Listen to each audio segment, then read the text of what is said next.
क्या वाकई हजारों साल पहले मंदिर इसी वजह से बनाए गए थे? आखिर मंदिर बनाने की वजह क्या रही होगी? हमें क्यों आवश्यकता पड़ी होगी मंदिरों की? क्यों हमारे इतिहास में ऐसे ऐसे मंदिर बनाए गए जिन्हें बनाने में दशकों लग गए थे?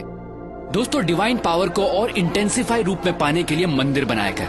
इसे यूं समझिए, जिस तरह साउंड वेव्स को कैच करने के लिए सेलफोन चाहिए, ठीक उसी तरह डिवाइन पावर को उसकी नेचुरल इंटेंसिटी में कैच करने के लिए चाहिए एक पावरफुल टूल, जो है मंदिर।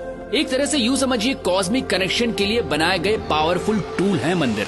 ये एक पॉसिबिलिटी है उस डायमेंशन को छूने की जिससे हम इंसान बने, ये संसार बना, ये ब्रह्मांड बना।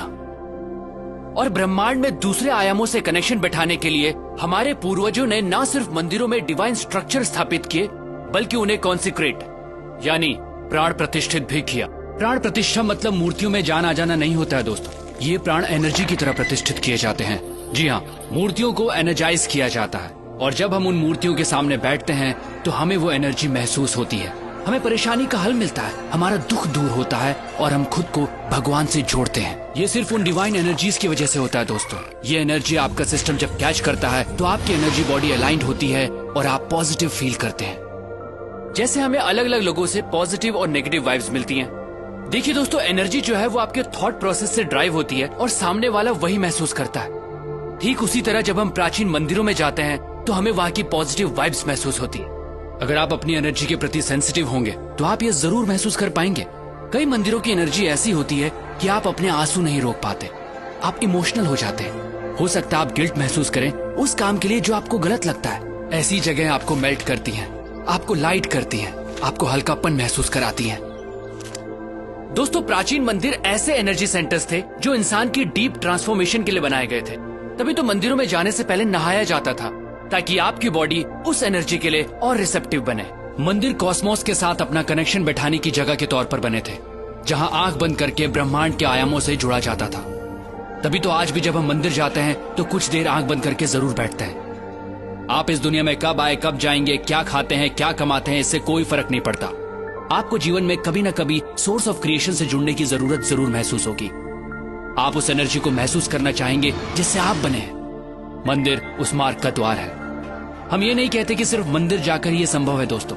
अगर आपके घर में मंदिर जैसा एनवायरनमेंट है, कॉन्सिक्रेटेड मूर्ति है, तो आप कॉस्मोस के साथ अपने कनेक्शन को और स्ट्रॉन्ग कर सकते हैं। हमें जितना हो सके इस एनर्जी के पास रहना चाहिए, प्राण प्रतिष्ठित स्थानों पर जाना चाहिए। खासकर 14 साल से कम उम्र वाले बच्चे अगर कॉन्सिक्रेटेड स्पेसेस पर रेगुलरली जाते हैं तो उनकी एडोलेसेंस प्रॉब्लम्स बहुत हद तक अपने आप रिजॉल्व हो जाती हैं। दोस्तों, मंदिर या कहिए कॉन्सिक्रेटेड स्पेसेस उस डायमेंशन से जुड़ने का द्वार है जहां से हमारी उत्पत्ति हुई है।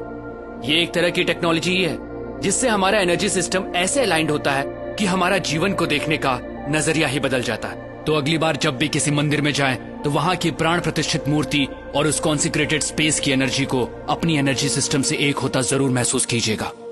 दोस्तों, सनातन धर्म सिर्फ धर्म नहीं है, ये एक सोच है, ये एक साइंस है जिसे हजारों साल पहले इवॉल्व किया गया था, जो इंसान को अपग्रेड करती है और आज भी ये उतनी ही एप्लीकेबल है। दोस्तों, इस मॉडर्न युग में हम बाहरी तौर पर बहुत बदल चुके हैं, लेकिन हमारे अंदर इंसान अब भी वही है और आज भी सनातन प्रैक्टिसेस और साइंस हमें अपग्रेड करने के लिए उतनी ही एप्लीकेबल हैं।